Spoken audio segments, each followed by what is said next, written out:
Second Timothy chapter 1. Amen. Beginning at verse 5.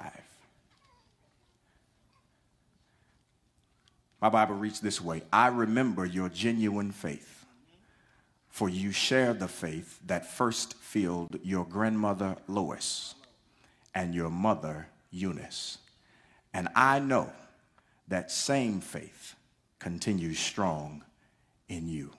I want to talk today with the Holy Spirit's guidance and with your prayers on the subject, the silent testimony of a saved sister. The silent testimony of a saved sister. Today, Eunice helps us. She helps us because she's a saved sister with a special set of circumstances that I really want to unpack in the text, that this small verse gives us a whole lot to see about how saved sisters can silently testify. Saved sisters can simply speak by living the way they should. Saved brothers can speak by simply living the way we should. How does Eunice testify? First, she testifies by making the best of a bad situation. Yeah, she does the best she can with what she has.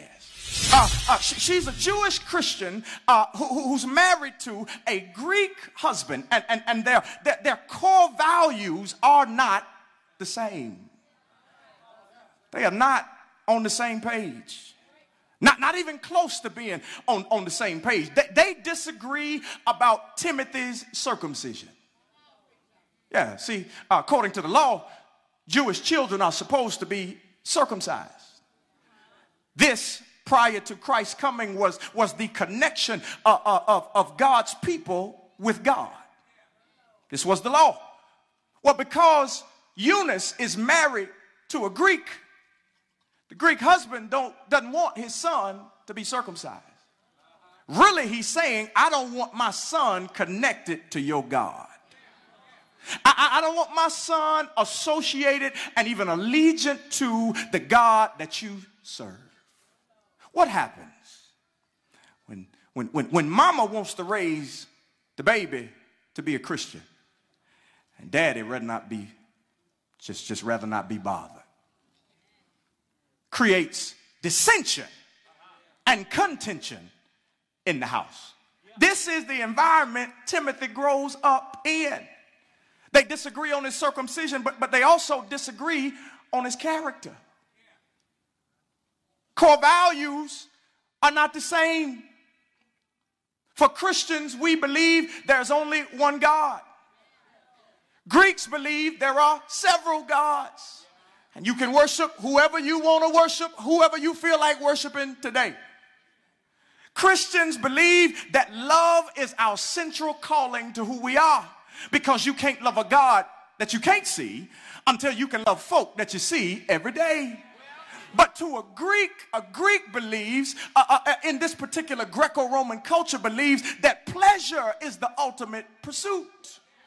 So I don't have to love anybody. I just got to hang around with them long enough till they make me feel good, then I'm done with them. They disagree on Timothy's character. They disagree on his circumcision, but they really got a problem disagreeing on Timothy's calling. Because I tell you this, any mama who's a saved sister knows when the Lord is talking to her baby. Any mama who spent any substantial amount of time with the Lord is familiar with that strange call when that kid is trying to figure out, the Lord is talking to me, but I don't know what he's saying. Any saved sister who's a mother and who loves her child has to pursue this area very, very carefully when God begins to deal with her baby.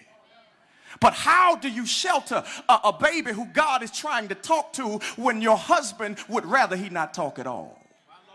Matter of fact, the husband believes that God does not exist. Y'all, that's a tough situation to raise a child in. But it ain't that uncommon. Because if we survey our current social context, we will discover there are mothers doing the same thing today. If you didn't pray for the babies, wouldn't nobody pray for them? If you didn't take care of the babies, would nobody take care of them? If you didn't teach them how to respect one another, would nobody teach them? If you didn't teach them proper English, all they do was cuss, because that's all they see when you ain't there. I came to encourage a mama today. Came to encourage a mother who feels like, man, this is getting too much for me. I can't quit. I can't give up because there's too much on the line, but it's getting on my last nerve. Not only does she make the best of a bad situation, I'm encouraged because she also refuses to break the standard. Yeah, touch your neighbor, tell them, don't break the standard. Nah. Don't break the standard. Don't break the standard. In Timothy's life, a standard was established before he got there. Bible says, Paul writing to Timothy, he says, the first person who got filled with this kind of faith was grandmama. And grandmama then passed it on to your mama, Eunice. Now Eunice had a responsibility to pass it on to Timothy. And she did. But she couldn't pass on what was not already there. There must be a standard in the family that can be passed on to the next generation. Can I tell you that if you don't establish a standard, one is already established for you? The moment you take God out of the family and make him the non-standard, something will replace him. There will always be a standard, but we got to make sure God is the standard and that standard is not broken. Grandmama passed it to mama. Mama passed it to her boy. But here's the thing. We sometimes think that the standard can be passed on by force. We think that the standard of righteousness, holiness, and living for God can be passed on just because that's what I say do. Standards are not transitioned generationally by force. They are done by faith. Standards are not passed on simply because you said do this. Standards are passed on when it is seen and heard that your faith is legit.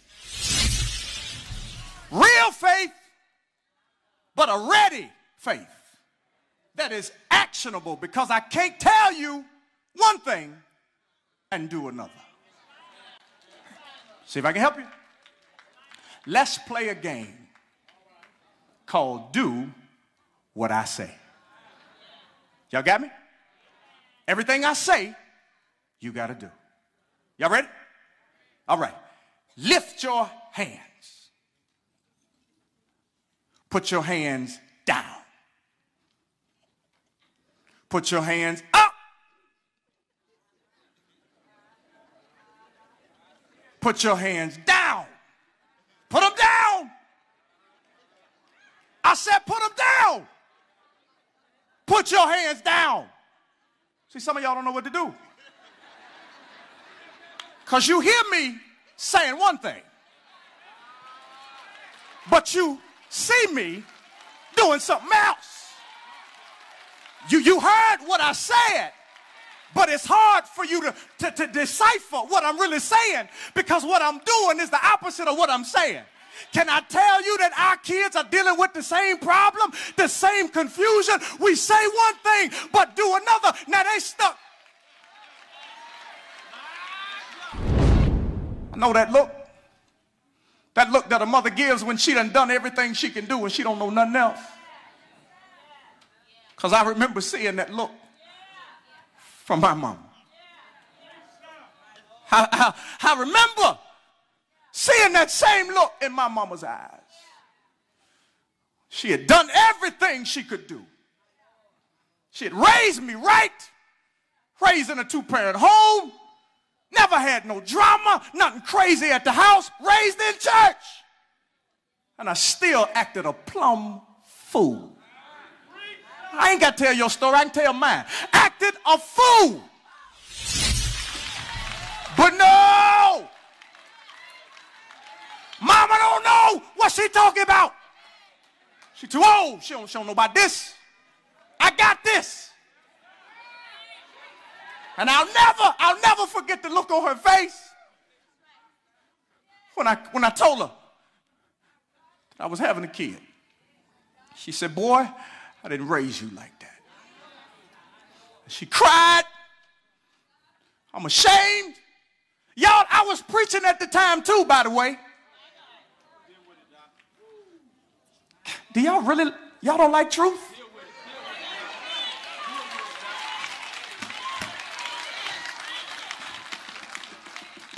Had everything straight, but couldn't listen. And so now, at 18, got the weight of the world on my shoulders. And now suddenly what mama said,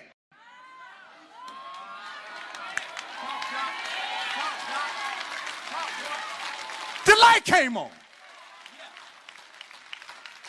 Well, I be doggone.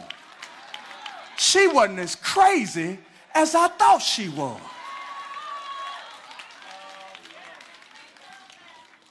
But I thank God for mama. God help me. I thank God for mama. Because even when I was a fool, she called me and said, baby, you doing all right? Even when I had disgraced her, she'd come all the way to Petersburg, visit me, and bring some little extra ends just so we could make it through the month. I said I got to give a shout out to mama, because even in my foolishness, she never dissuaded or turned her testimony. Somewhere, somehow, and some way, God will make himself manifest to your child, and you'll begin to see the fruits of every seed that you planted in that child. Don't give up and don't quit. Hang in there, even when it's not fun, even when it's not convenient, and even when it's not comfortable. You need to hang on in there, because God has a way of making his folk act right. God has a way of bringing us right back to himself. Maybe they don't want to hear what mama says. Maybe they don't want to hear what daddy says. But everybody's got to bow to what God says. And when God starts talking, mama can't save them. Daddy can't save them. But they don't need to be saved, because they're in the right hands. God's got them right where he wants them to be. So we celebrate mamas who hang on in there. We celebrate mamas today who make the best of a bad situation. Is there anybody in the building today that can rejoice? Because not only is mama a good lady, but my Jesus, he's a good God. Not only does mama do the doggone thing, but when mama and daddy forsake me, the Lord will take me up. Can I take a survey? Is there anybody in the building today that can celebrate that kind of God? I said, is there anybody in the building today that can rejoice and praise that kind of God? Will you help me praise it? Lift those hands, open up your mouth, and give God a praise. Yes, yes. Can you say yes? Yes.